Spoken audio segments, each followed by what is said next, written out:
ketinggalan zaman. Wayang iki ket tahun piro? Dalam kula pojok Bulusari Gringging Kediri.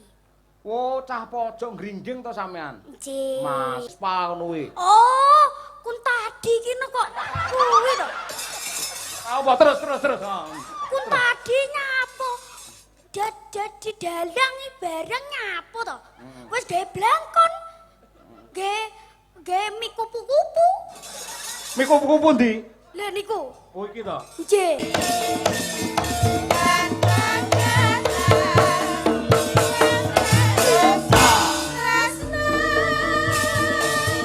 Apa artine Birgita? Birgita, aduh Pak, napa nggih Romo? Aduh, iki. Wah, ya iki sindan minal koclokin ya iki. Anu Pak, kalau biasanya kalau buatan ten gereja niku Birgita ada artinya, ngoten niku lho Pak. Bir niku nek minuman lho kata Pak. Gita niku nek lagu. Terus lagu napa nyanyian. Ayu niku nek wanita sing cantik. Berarti Birgita iki wong wedok sing iso nyanyi tur mendemi mosok ya aku ngono kuwi to Pak nek kene Pak. Ya aja mosok padake berbintang Lah budo. iya, pokoke ngoten makane teh. Nyun prisa karo Rama Cuncun. Ayo, Nggih, wilujeng dalu Pak. Nyun prisa sik karo yang Gak salam sik to Pak? Gak salam-salam dulu. dulu. Cetha artine jenengmu apa lagi salah. Oh iya. Ora genah wonge kok salam. Ayo. Oh iya. Padha karo dimar lampu pecah toronge. Ayo. Awor turu ra genah wonge. Nggih. Ngapunten Rama nggih. Ngapunten Rama. Birgita niku artinipun napa nggih Rama? Wanita suci Pak Derang. Sik piye apa wanita apa? Suci Pak Derang. Entut. Loh, Nama Birgita memang suci. Ning sebagai seorang kamu kan nggak oleh kamu itu tuh suci nggak boleh. boten Pak. Nggih. Kowe ora ngerti kelakuanmu. Ayo, becik ketitik ala ketara kok. Bocah halus kaya ngono. Ayune yo lahir batin Rama saestu nggih. Dan piyayine jan wah alim sanget. Ayo. Angon limpe. Ayo. Ya salam dhisik Ayu. Nggih, wilujeng dalu Bapak Ibu, salam berkah dalem sedaya. Lho, nggih. Nggih, nderek pitepangan, mbok bilih enten sing supe. Kula Birgita, aslinipun saking lingkungan Yohanes Pemandi Nglentreng riyin Rama. Yohanes Pemandi Nglentreng ada? Lho, ada Pak. Ayo. Aku Yohanes anu jaten kok. Ora ngerti ayo nggih. Nggih. Terus piye? Terus apa nih ya Pak, aku ki drewedeg lho bingung aku Pak. Sampeyan mbiyen lek kulino ning gereja kene to, ibadah ning kene. Kudune lek kulino iki ora ndredeg. Ndredeg malah aku mergo baru pertama sowan mrene. Lho. Ngono. Kula niku nggih riyen mboten patiya alim lho Pak, dadi aku saya dredeg. Syukur lek sadar kowe ya ngono kuwi. Ning berapa tahun jenengan dadi jemaat kene? Dari mbok pilih mboten supe niku dari mulai SD sampai SMP Pak. SD sampai SMP. Iya. Setelah itu? Terus setelah itu saya ke Solo. Ke Solo. Ning tetap menjadi wanita yang agamis ya di sana. Iya Pak, tetap. Nggih. Kula niku teng gerejane niku biasanipun nek teng gereja Sabtu Minggu to Pak. Heeh. Kula niku Senin Kemis Pak, Senin sampai Kemis. Sik to, kowe iki jane ning gereja apa poso kok iso Senin Kemis itu. Maksudnya Senin sampai Kemis, Senin sampai Jumat Pak. Saka sregepe kuwi. Pak. Kaya ngono kuwi. Amargi gereja kula menganut PNS Pak 5 hari kerja. Oh iya, Enek WFH barang ora? WFH ada. Nggih. Ya nembang sing apik, nembang sing becik. Sampeyan sing luwih pirsa iki ya dirawuhi Pak Kapolsek Semen karo Pak Dan Ramil nggih. Nggih, kepareng rawuh menika lan ugi para sesepuh disepuh, para warga masyarakat, para pecinta wayang kulit sing kepareng rawuh sakmene ambane walaupun tanpa alat musik selain gamelan, tanpa campur sari, tanpa bintang tamu, namun penontonnya banyak membuktikan bahwa orang Kediri bukan hanya cinta dengan hal modern, namun tradisi tetap menjadi jati diri. Lho kuwi. Nggih, Romo niku wau tadi sebelum wayangan itu ini ada ayak talu nggih to Romo. Tadi itu pengerawit ini dari Madangkara itu menyajikan ayak talu dimulai dari Bapak kami Salam Maria sampai terpujilah kemuliaan Romo. Dan di sini tuh tidak hanya yang beragama Islam saja, tapi banyak beragama di grup Madangkara ini. Tepuk tangan untuk Madangkara, Bapak Ibu. Rata-rata agamane Mahabharata iki Romo. Mahabharata agama ngoten iki kitab. Lah marang aku tak takoni jenengan agamane apa, Mbah? Mahabharata. Ayo. Niki Tenan kok. mengucapkan ya Pak, Ya. selamat ulang tahun untuk gereja Santa Maria Posarang gitu Pak yang ke-90. Biasanipun niku nek teng mriki niku kalau saya ingat waktu kecil nggih Pak, lagunipun mbok bilih Bapak Ibu mengke enten sing ngertos lagu niki bisa nyanyi bantu saya nggih Bu nggih. Iya. Apa lagune? Derek Dewi Maria tentu. Monggo sesarangan Bapak Ibu. Nang mana boten yen kuwatosa ibu jakong tansah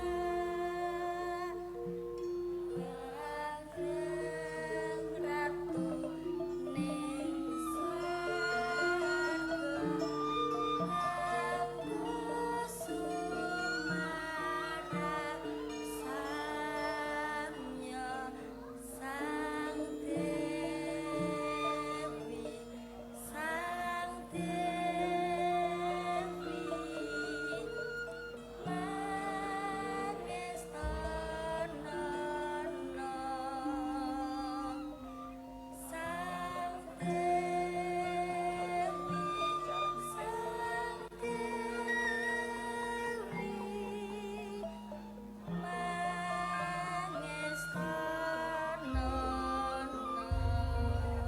Tepuk tangan luar biasa. Mas, ya aku rada kelingan. Sekelas Ibu Pertiwi lah iki mau.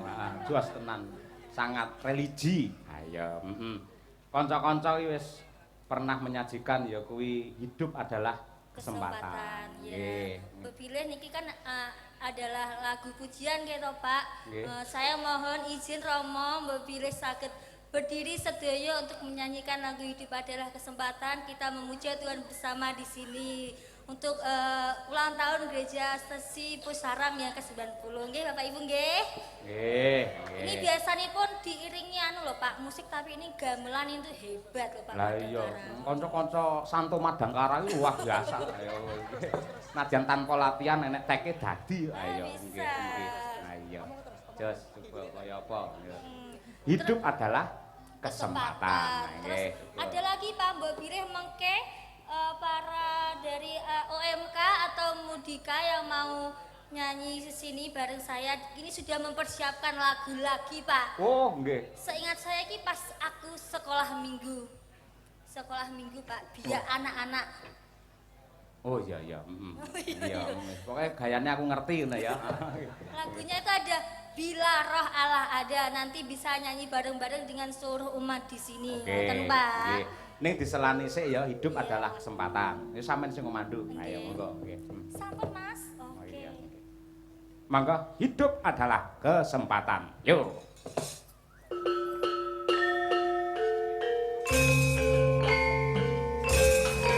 Monggo Romo izin berdiri. Bapak Ibu umat Pusarang izin berdiri untuk kita menyanyi bersama. Hidup adalah kesempatan.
Semoga tidak hanya menjadi pujian lagu tapi menjadi kenyataan hidup menjadi berkah untuk seluruh umat yang hadir pada malam hari ini.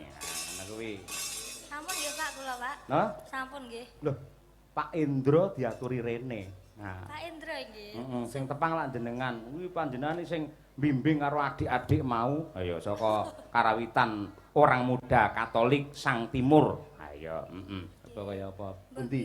Pak Indro kersa minggah panggung, Bapak. Nggih. Lah, Pak Indro di mana? Lah, Pak Indro Pak Indro pundi? Oh, dereng. Pak Indro.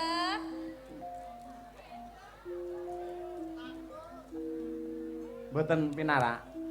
Oh, nggih. Menawi ngoten anu napa niku pamunduti kemawon diaturake. Mau wis kepareng anu ta apa jenenge Nadyanto tembang Jawa karyane Mbah Narto Sabdo antarane gugur gunung karo prau layar telah dialih lirik utawa cakepane utawa apa ki jenenge kalimate. Ha ya teke iki dadi bab sing endah lan edi. Ya. Ana ta mau pisan? Nggih. Nggih, ya. Siji kasbir bar kuwi engko kena lenggah sampean. Ha ya, Prau layar luwih dhisik. Ha ya, prau layar men dibuka karo kanca-kanca kabeh. Coba diaturake bebarengan. Nggih. Monggo, Cok. Dados.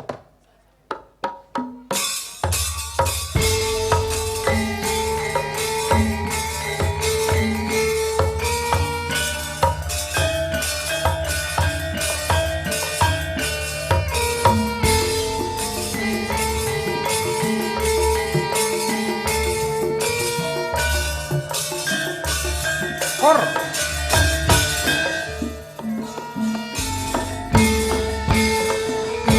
Yo kanca kita gereja ing dina Minggu kewajiban kita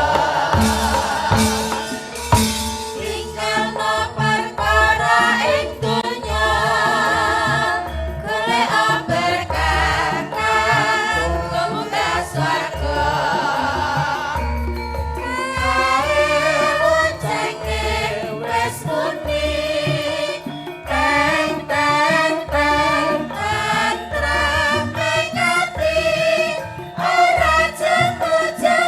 Mbak Ayu, ya matur nuwun wis bantu karo awake dhewe.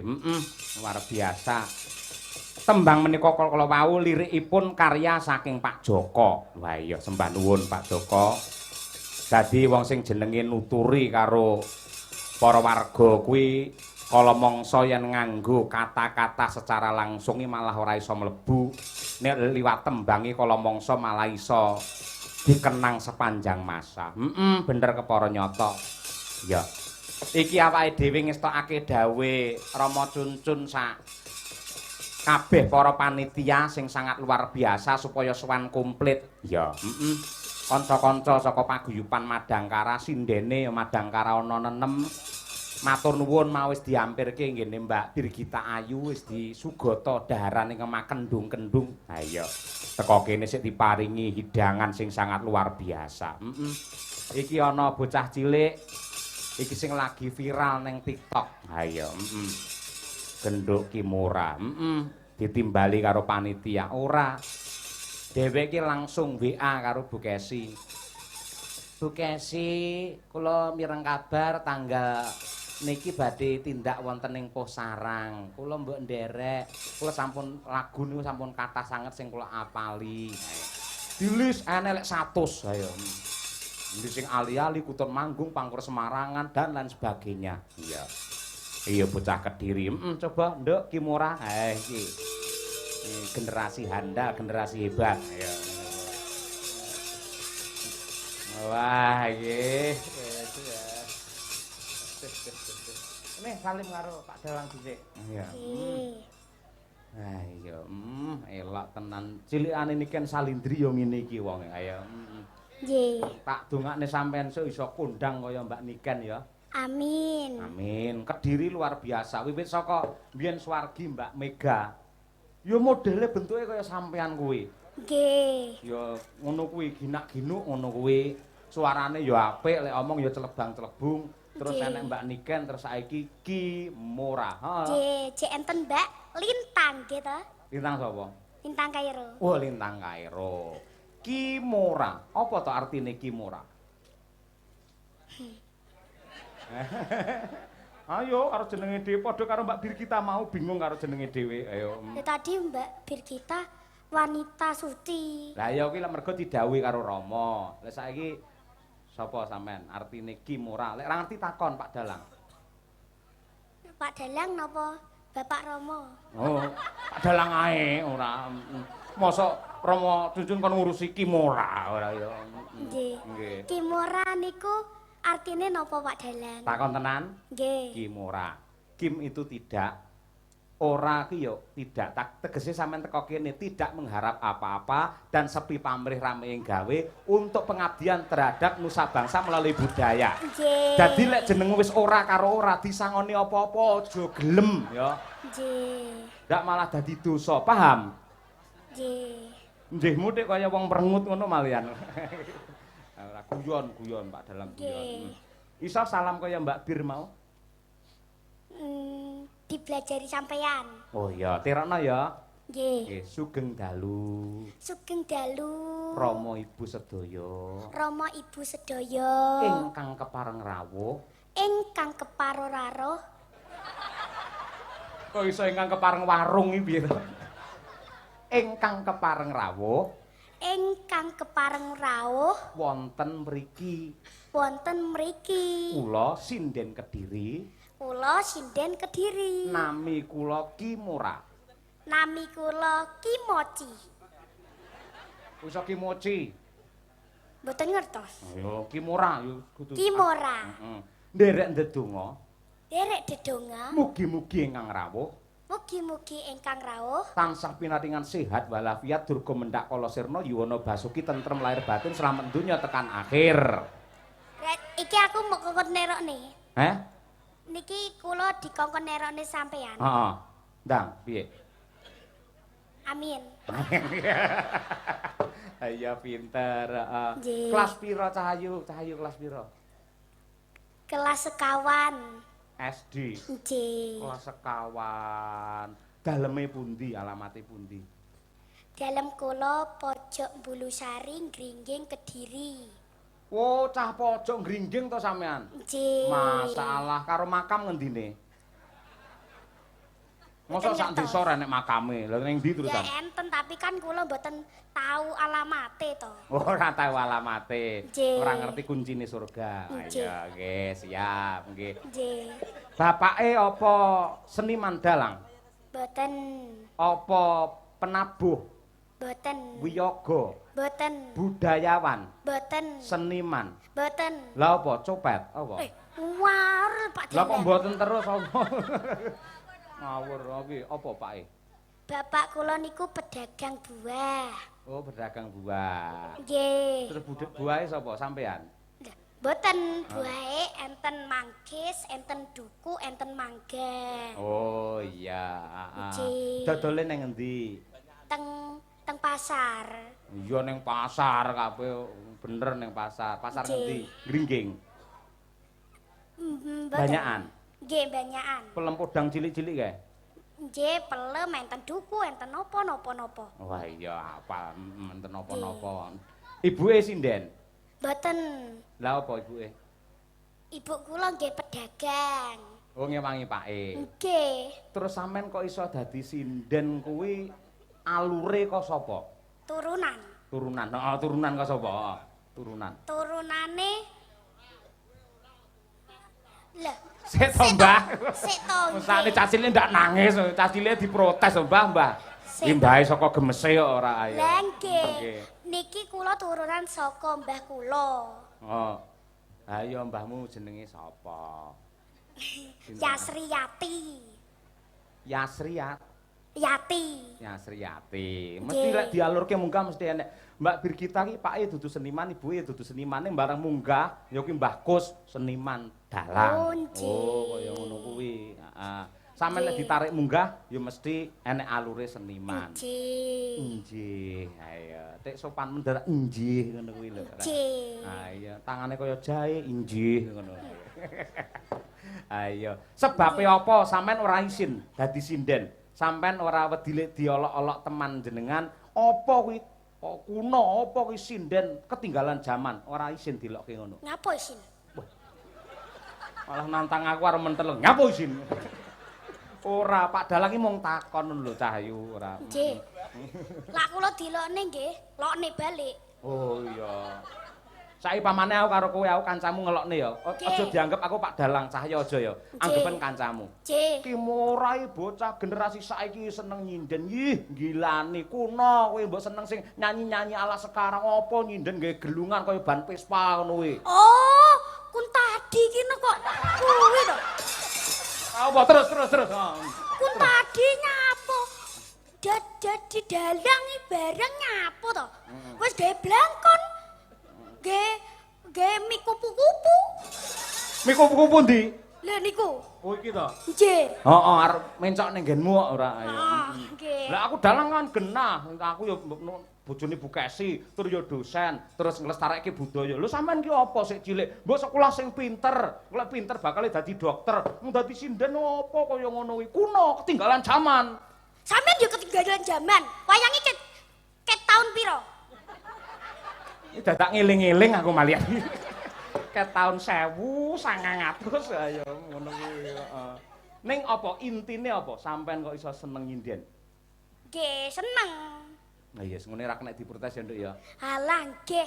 Sing wis apal lagu apa ae? Nggih, kula badhe nembang Caping Gunung Jenglengan nggih. Kula sing jenglengi mawon. Kowe nembang dhewe jengleng dhewe. Yo nggih. Kowe komplit men. Ya komplit no kene kok. Wah iya. Kene kok ora ya alah Nduk. Cah bocah iki pintere kaya ngono jan. Nggih, mengke lak klentu kula dibantu nggih kali mbak-mbak sinden. Ojo ora tak bantu-bantuan ini. Lek latihan dibantu oleh lek pentas kudu mandiri. Salah ya salah. Piye to Pak Dalang? Lho ora piye-piye. Ngene jenenge wani pentas ya wani salah, ngono kuwi ora masalah ngono kuwi. Wani salah nggih. Wani salah. Aku gak wani. Lah kancane akeh mosok ora wani sampean ora. Lah nggih, pokoke kula tampil sing terbaik nggih Pak Ki Cahya Kuntadi. Wah, kaya apal jenenge Pak Dalang. Nggih. Pak nyawang Pak Dalang iki piye? Hah? Perasaanmu piye? Matane kaya nyapa. Sik to, kula pengin tanya nggih. Tanya. Sampeyan pas Iki buke sik. Kleru kowe ngejak Ki ora. Lagi iki enek dalang di matak-matakne. Mau ngejak liyane sing tuwek-tuwek genah sopan-sopan. Nggih. napa Apa nggih no? Pak? Nggih. Socanipun apa lek rai pasuryanipun ngono. Netra. Netra. Nggih. Oh. Oh, ngapunten nggih Pak Dalang kula mboten bisa bawa mboten saged basa. Heeh, iya, apik coba kaya apa. Nggih. Nggih, apa Kula tembang? tak dehem riyen nggih. Apa? Dehem. Oh, dehem to. Anjir. Oh, alah cara kene dehem. Oh iya, Wis kono dehem ngono. Ha ya, Nggih. Iki ya nggih. Ben lak aku nembang ben iso merdu. Wah iya, apik. Iya. Nang dem. Ayo. Sampun. Lha aku ora krungu lek dem. Telat. Oh, telat. Nggih, telat. Oh, telet. Telat. Nggih, telat. Iya apa telat omong tempe cuwotot. Dehem ya dadi dehem, telat dadi telet. Wah, bocah iki ora. Malah mboten napa-napa. Ah iya, coba aku pengen ngerti suaramu. Bocah iki dedeke semono jarike kedawan. Ayo. Apa? Larase Mas. Waduh. Malih enom kok celuk Mas ora malihan. Oh, niki tuwek to. Niki sepuh to. Nyeluk ya Pak D apa Om ngono ora. Nggih. Larase Mbah. Iya. Bojone sing gender cilikan ya ngene iki modele, meh padha ngene kaya. Ayo. Ya, Dok. Nggih. Nggih. Saben bengi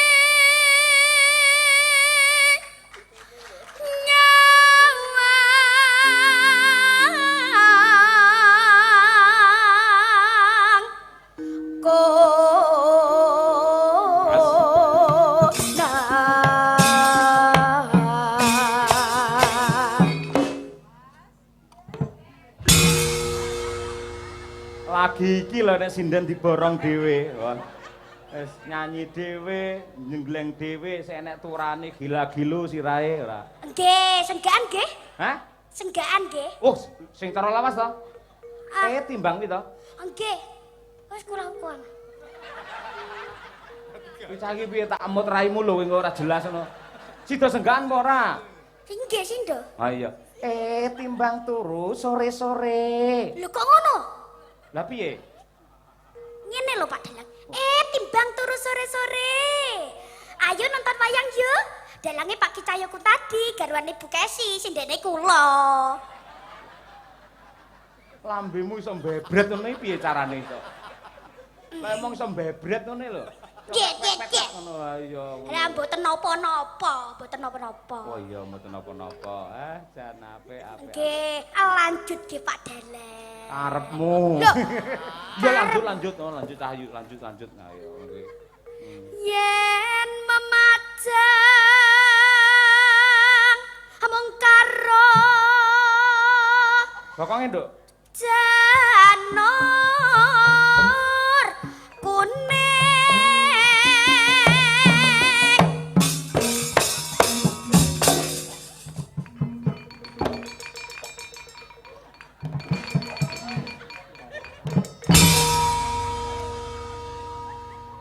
Apik, nggih semangat sik. Iki satu sik, nggih semangat. Nggih semangat. Ayo. Gelem ora? Nggih semangat, ora gelem ya wis. Ya wis, gak usah. Gak usah nembang kula. Oh, mutungan. Sinden ra entuk mutungan. Nggih, mboten disangoni mboten napa-napa. Tenane. Kula mboten moto duwiton kok. Hah? Moto duwiten. Ah ya duwitun ora. Nyoh. Sida disangoni mboten. Sida, nggih Pak Dalang. Manggi apa engko duwite? Ditabung. Pinter. Ditabung tinggi tuku Alphard. Aja boros-boros lho ya. Sik manggi tuku apa? Alphard. Alphard. Nggih. Poh guayamu dadi. Engko dadi lek pomo nyinden ning ndi-ndi dipatwal karo polisi ngono ya no. Anceno. Oh iya, nya. Situ? Ya, sing ngirit ya. Aja Sampeyan boros-boros. dikai apa ora to? Nggih tuku buku apa pulpen, botol alat tulis ngono ya. Ditabung. Aja dinene mboke ya ta. Wis gak usah. Ora nyonya. Kuwi mutungan lho duwe pacar genah dadel wis ora. Mutungan iki apa to Pak Dalang? Mutung gampang nesu, ceklekan ngono lho, mutungan. Ayo. Oh. Dijak guyon terus nesu jenenge mutungan. Paham? Nggih. Kaya Bu Kesi sprene mutungan lho jak guyon ora. Nah iya. Nggih. Nggih, heeh. Niki senggane piye Pak Dalang? Kula lali nggih. Ora entuk lali, entuk 100 sok lali. Alah, sampean lak mayang apa ora lali? Hah? Ning balupun lali piye carane mensiasati men ra ketok lali, ngono kuwi. Piye lak ben gak ketok lali? Piye ben gak ketok lali? Ya ndang dislimur ngangge tembung apa ngono kuwi. Oh, nggih. Wah kaya Niki senggaan apa mboten? Senggaan. Piye? Ya kono piye kono sampean? Ndang to sampeyan. Timbang turu sore-sore. Tak kudangi niku lho. Oh iya tak kudangi. Aku nadane niku lho, nadane. Tak kudangi anakku. Kula mboten anakku lho. Lah piye? Tak kudangi. Sopo nggih? Sopo? Lah sapa? Lengke sopo sing nanggap mayange Pak Madang Pak Cahyo pun tadi? Lah sing sinten? Lah Rama Cuncun masa tak kudangi Rama Cuncun arep ngono. Oh, ya ngono wae. Ora, Ben mboten bingung nggih. Nggih. Ngono ae. Heeh. Nggih. Lek wani lho. Rama Cuncun. Heeh. Rama Cuncun. Cuncung. Cuncun. Cungcun. Ah, ya, Tak kudangi Rama Cungcun. Iya. Ngapunten lho Rama niku lari. Mboten napa-napa. Nggih. Wah, mboten napa sing nyauri kok kowe. Ora. Kudune sing ngendikane Rama kok sampean iso ora mboten napa-napa ora. Sing bagus-bagus dhewe. Wah, madhepe rono. Sing gagah-gagah dhewe. Heeh. Nganti kesandung kula. Ah iya. Kesandung. Nggih, sampun. Pun. Kembang wae weton.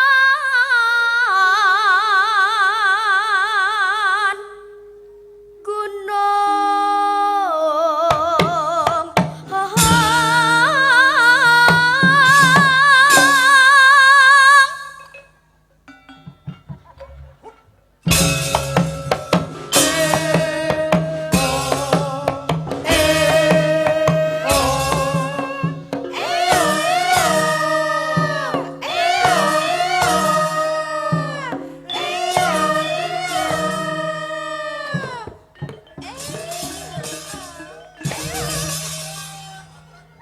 kon joget sing apik malah kaya pitik arep ngendhok ora. Lah mangkane aja suwi-suwi Pak Dalang. Lho, sing suwi nggih napa? Hah? Sing suwi nggih napa? Hmm. Alah, bareng guyu untune gingsul aja. Apik tenan. Sak cangkem gingsul kabeh ora. Boten. Ora ya kiwa tengen ya, Nduk ya. Nggih, kiwa tengen iki. Ayo. Ayo. Ya, Nduk. Yo, palarke to. Nggih. Pacitan sarwi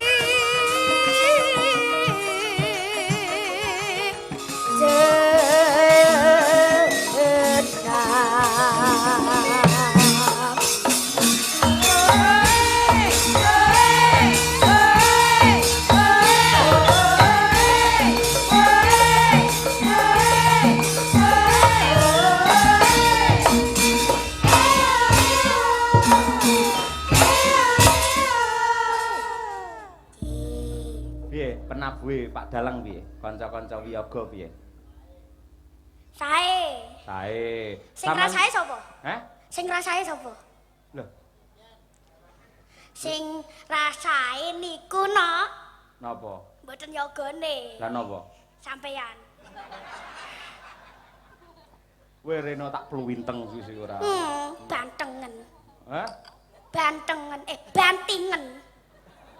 Ki apa to omongane yo? Kebantingan iso bantengen ora. Alah, mboten napa-napa namine cah cilik niku. Ha iya. Ngene sampean ora ndredeg ya, Nduk ya. Grogi ora ya? Ah, mboten grogi, apa maneh ndredeg. Mboten ada kata-kata niku, pokoknya dilakoni. Wah, elah. Jas luar biasa. Kelas 4 lho. Ya Kim, coba Kim. Kula niki. Heeh. Mas. Panas udian. Saiki wayahe senggaan to? Parian. Parian, wiwit saka Mbak Lia. Dret mriki. Ayo coba kaya apa? Harus cepat, tepat dan akurat. Ayo, Mbak Lia, ya Mbak. Tuku teri ning pasar Legi, masyarakat Kediri mugi tambah rejeki. Allahumma amin. Nggih, lho ngono lho sing jenenge senggakan ya ndongake, coba kaya apa. Ayo monggo Mamah. Ayo. Ayo mangane Mamah biyak ayo. Aku disun. Disun wedhus. Enggak lah wong bagus. Iya. Karo koncoku. Nggih. Pengalaman. Ketok ora krungu. Koncoku kono kae ora kene lho Pak. Iya. Ayo, terus Mugi-mugi Rama-rama cuncun jenengan sehat selalu, bahagia selalu, jos selalu Rama. Allahumma amin. Amin. Jos, ayo. Selanjutnya, ayo. Ayo Mak Kesi, ayo Mak.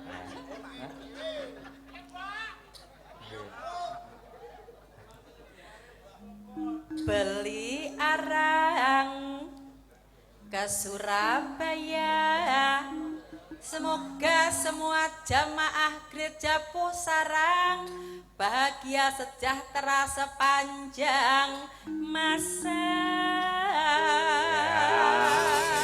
Bir, senggakane lek cara kene piye ngene iki?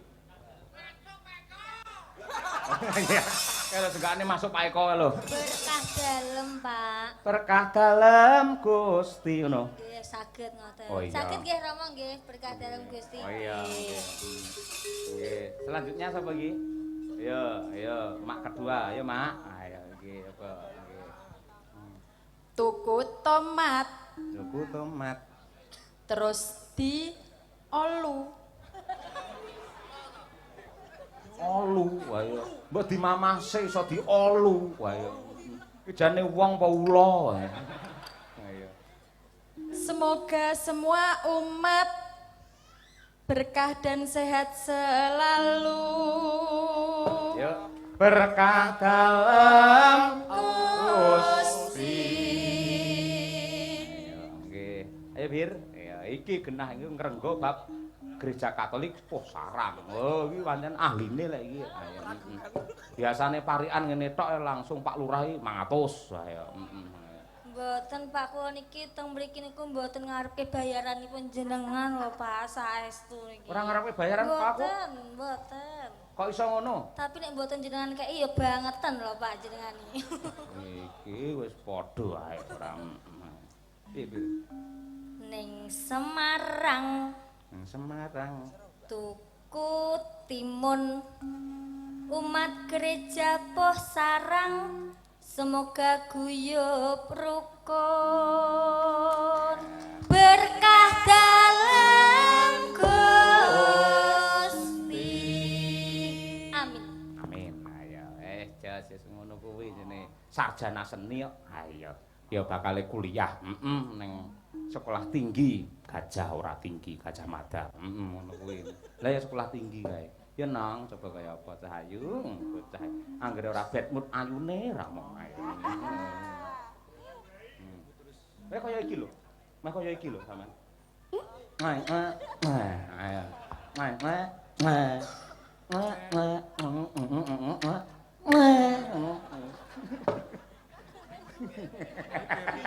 Bingung ben bingung sewengi dek. Iki Mbak Winong, ayo Mbak Winong. Ayo. Sayang, Apa? sayang-sayangan Cocok. Ayo. Terus umat gereja Santa Maria Poh Sarang. Semoga diberkati Tuhan. oh iya, anak mau sayangan kan anak. Oh iya. Iya. Ayo, amin ya rabbal alamin. Ayo. Sayang-sayangan ini jangan dipandang negatif, ora kok sun-sunan iki ora nduk, ning kasih sayang. Karena semua umat manusia, agama apapun juga semua harus menebarkan kasih sayang kepada seluruh makhluk dan alam seisinya. Nggih. Paham ora ngene? Nggih. Nggih piye, Jan? Ya nggih, kula dikongkon parikan nggih. Oh iya. Oh, parian. Iki versi kula nggih. Versi kula. Versi yo. Versi nggih. Iya, Ana walang, Ono walang. rupane ireng. Sik ta. Terus? Terus. Yen Pak Dalang wonge ganteng.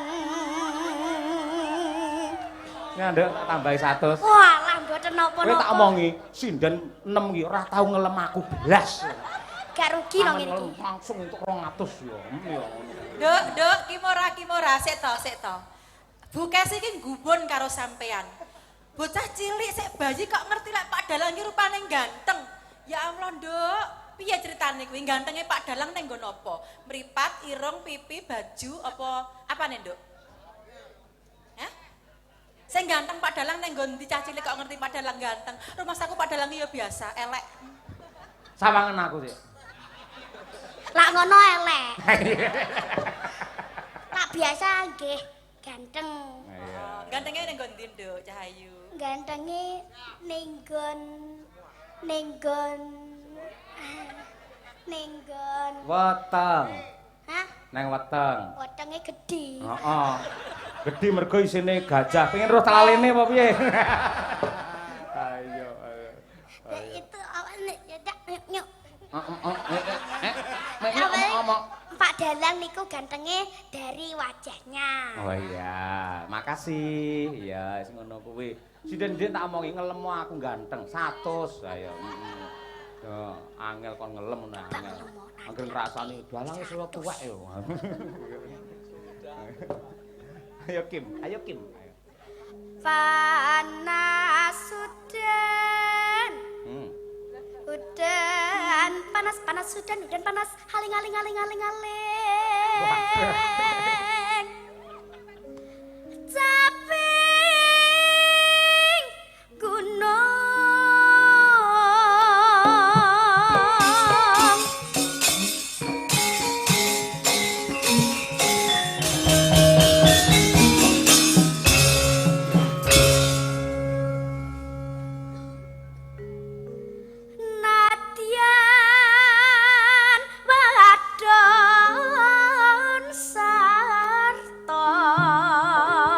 para suling ngetan kali ngulon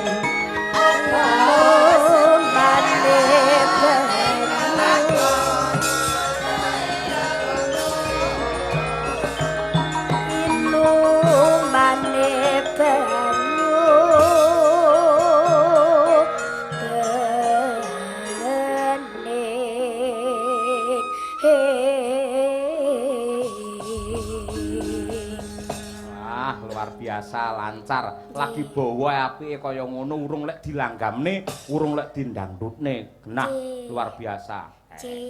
Coba angkat nduk coba kaya apa Cahayu Kimora dari Kediri. Kediri. Apa kaget ta ora? Cuwempreng. Cuwempreng. Nggih. Ayo. Dek zaman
hormati rawe Mas Bagong pengendang dal bulur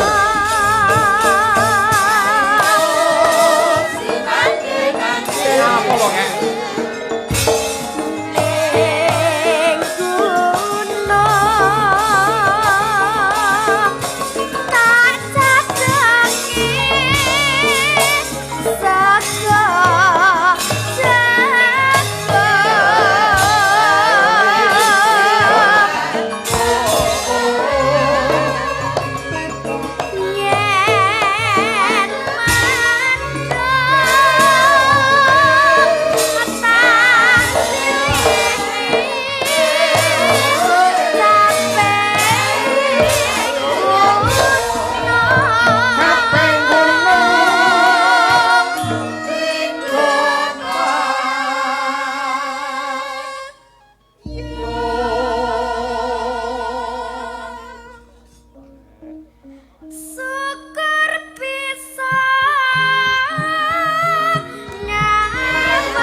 biasa. Tepuk tangan untuk Kimora, generasi Kediri luar biasa. Matur nuwun. Nduk, jos. Nggih. Karo tabuhane bapak-bapak Madangkara lagi krungu iki ta ki mau.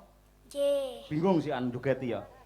Nggih. Ora apa-apa penting Saking bokong. apike sampe aku bingung kudu jogete. Wah iya. Ora masalah penting bokonge guwak ngalor ngidul dadi nduk. Oh nggih. Nganti gara-gara ta nggo? Nggih. Besok libur to? Nggih. Ah iya, wis tunggase sudah Nggih, bentar ya. matur suwun nggih Pak Dalang. Sami-sami nggih. Ya iki akeh nawala, Mak. Saking pandemen Mbah Sukron Suwanda nggih. Nyuwun lelagon memanik. Dipun garap Tulungagungan dipun jaranke versi jaranan. Nggih. Semoga Pak Dalang sehat selalu, amin. Selamat malam Mbak Limbuk. Selamat ulang tahun Gereja Puh Sarang yang ke-90 tahun. Semoga sukses selalu.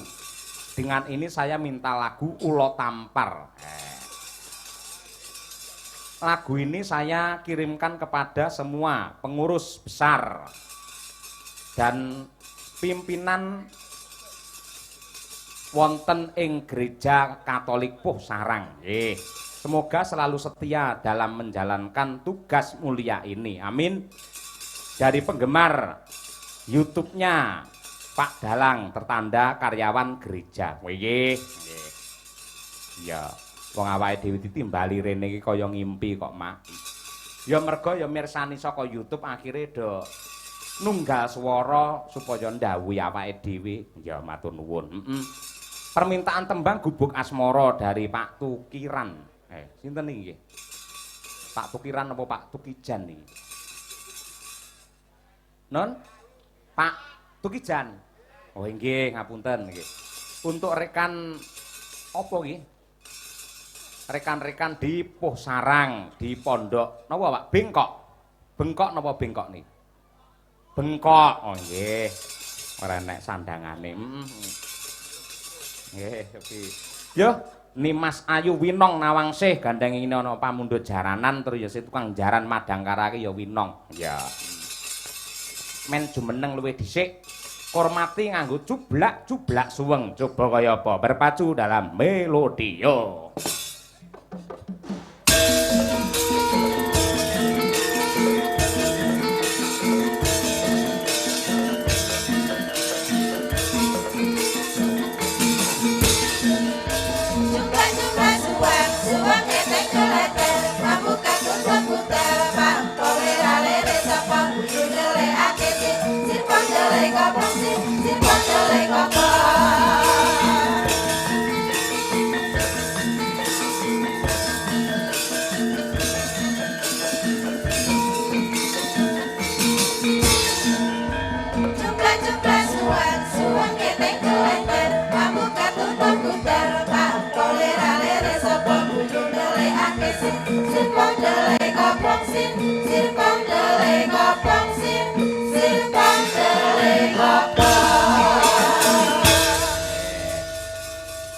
Nimas Ayu Winong Nawangsih asli saking Tulungagung. Ya. Selamat malam, Pak. Nggih, selamat malam. Yo, mengaturkan salam hormat dan juga menyapa seluruh pecinta wayang yang hadir pada malam hari ini, no. Ayo, no. Nggih, yang pertama-tama saya ucapkan terima kasih banyak karena saya dan Pak Dalang dan teman-teman pengrawit sudah dipercaya untuk mengisi acara pada malam hari ini. Terima kasih. Nggih. Lalu selanjutnya selamat ulang tahun untuk Gereja Santa Maria Puh Sarang leres nggih, Pak? Nggih, Katolik Puh Sarang, nggih. Santa Maria Katolik Puh Sarang. Yang Gitu. ke-90. Yang ke-90. Semoga seluruh umat diberkati Tuhan, diberi keselamatan dimanapun kami berada dan selalu mendapat berkahnya. Amin. Nggih, luar biasa lho. Ngono ki lho Kimora, lek omongi ngono kuwi dicontoh ora. Ayo, tak sawang kok kene iso silep godhong ganyong Kimora kaya. Ayo, silep godhong ganyong. Irunge mendelep bathuke nonong. Halo, friend. Ah, iya. Ayo, sok muga-muga iso kaya Mbak Winong ngene iki ya, cantik lahir batin ya. Ayo. Ki lho Nong, yen sing ngersakake versi jaranan. Lagune memane. Boleh. Nggih, oke. Coba kaya apa? Langsung saja, Pak. Oke, bawa no, ora nek pelawake kok. Ayo, kayak bawa ben komplit. Ayo, coba kaya apa? Nggih. Bawa pangkur boleh. Oh iya, Oke. pangkur Rinoso saja ya, Pak. Siap. Ayo, karyanipun Suwargi Ibu Hajah Supatmi, isi Surakarta. Ya. Ya, Nduk, Winong.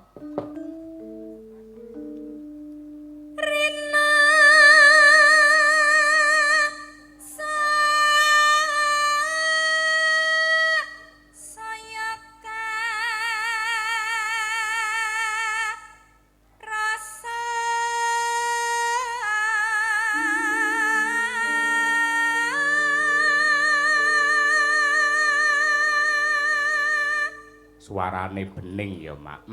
Pamane apik ya memper wong pernah mengikuti lomba sinden tingkat nasional mendapatkan juara 1 Winong Nawangsih. Wah, iya.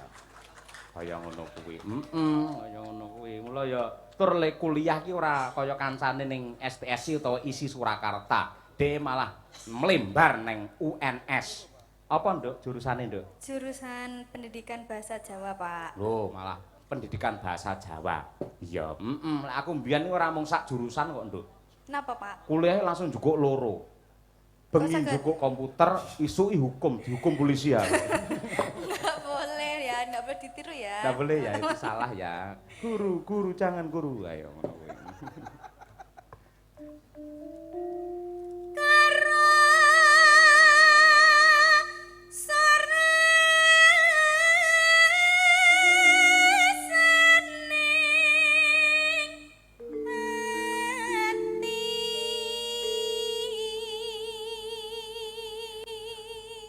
Neng.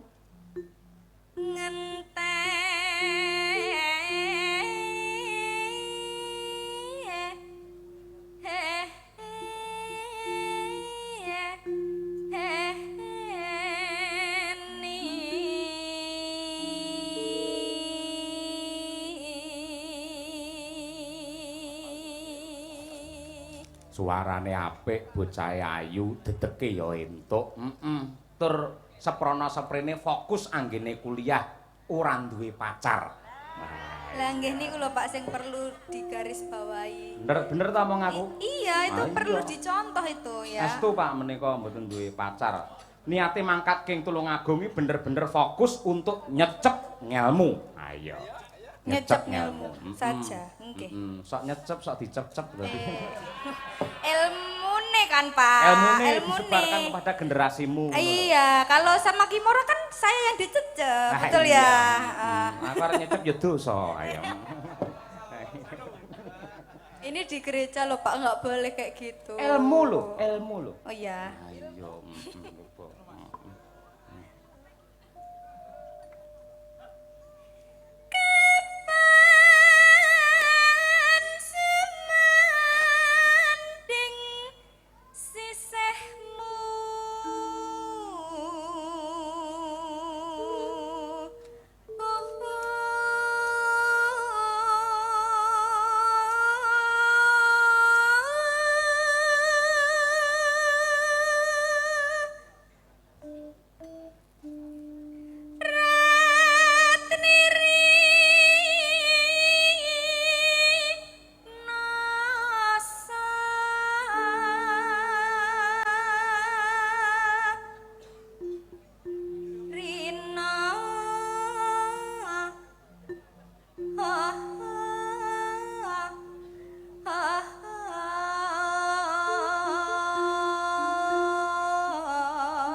sungguh sempurna. Ya. Apik temenanan. Tembang menika ugi kula aturaken dumateng para-para ingkang kepareng mirsani lumantar streaming YouTube.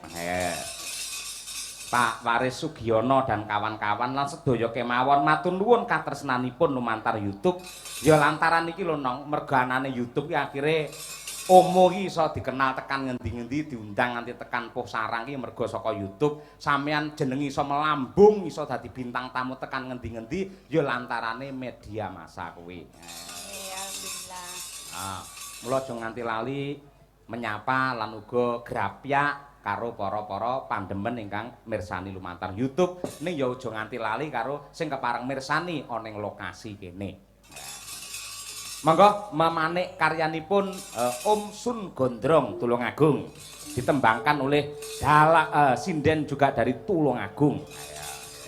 Coba kaya ngapa Cayu. Di niki mungkin kersane Gonggo Minorien terus mungkin nembe jarane ngoten nggih Pak, biar full Tulungagung. Oh iya, iki malah pamundhute pancen ngangge tayub kok. Okay. Tayupe wong Tulungagung lak ya kuwi Gonggo Mino. Pak, saya kalau mau request dikendangin Pak. Apa Gong? Iya, boleh nggak Pak? Oh boleh. Mas. Menika pengendangipun Pak Eko Prisdianto. Ayo nggih. Ayo Mas. Angel ora Mas. Kaya ning Blitar kaya ngendang iso wengi ora. Mu sing ngendang dudu sikile kok ana. Mas BG kene Mas. Ora ngumpul karo kanca-kanca ngono. Aja didagang ngono, dagang. Mumpung pethuk kaya Mas. Mas wong legani abote sepira wae. Layene kaya ngono. Kapan lagi? Mula kapan-kapan nek nusul wayangan nggih celana ora.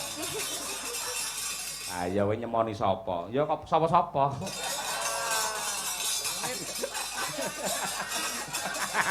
Ketoke nyampluk Mas Bagong kabeh kenek ora. Iki dituruti lho, aku sing ngerayu karo Mas BG lho, Nong. Terima kasih ya, Pak. Ya, nggih. Buka celuk apa anu? Piye? Buka celuk to? Iya, celuk saja. Celuk coba kaya apa Cahayu, yuk. Mung sliramu kang dadi mani ing kalbu pindoratno yang katon marelo malingmu mugi tansah eling semedyan adoh rasaku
kok kaya apa wong ayu.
Tasno karo Pak BG, kuwi mau sing anu sampean lho sing nembung. Ayo.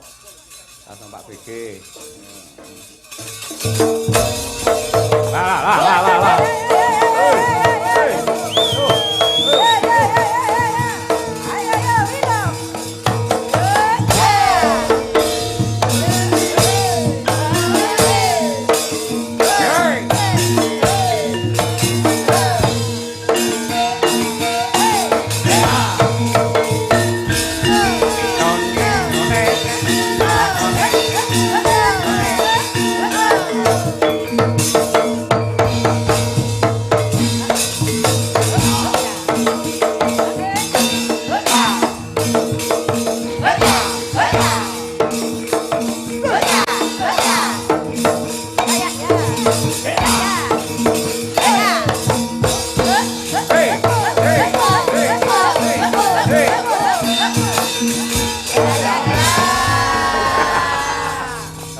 Tolong agunge to ki malahan. Ayo.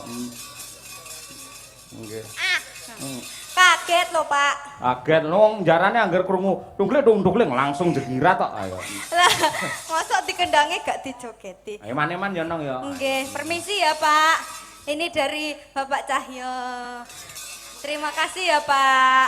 Matur nuwun nggih, Pak. Bencing kapan-kapan lek nyusul beto celana sing panjang ya, Pak. Ayo. Aku mbiyen ya tau ngono ya nusul katokan cekak ngono, mula kapok sprene aku sarungan ya kuwi. Menika ugi dipun rawuhi putranipun Pak Sukron Suwondo. Nggih, Mas Cahyoko tadi ngopi nara Mas, kuwatokan cekak suwek pisan. Ayo. Sampun to, Pak?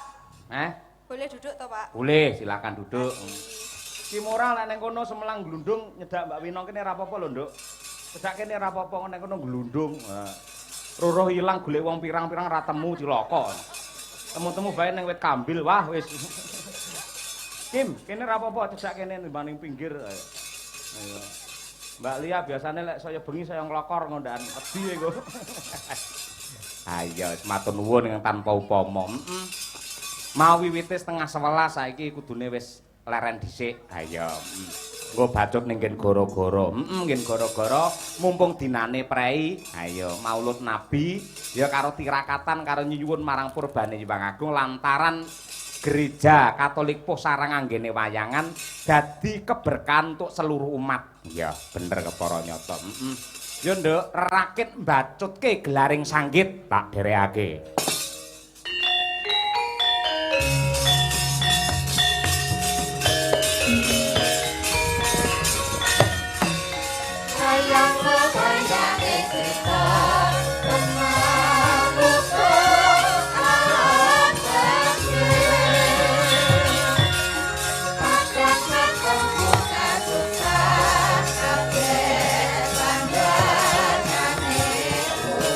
Hmm.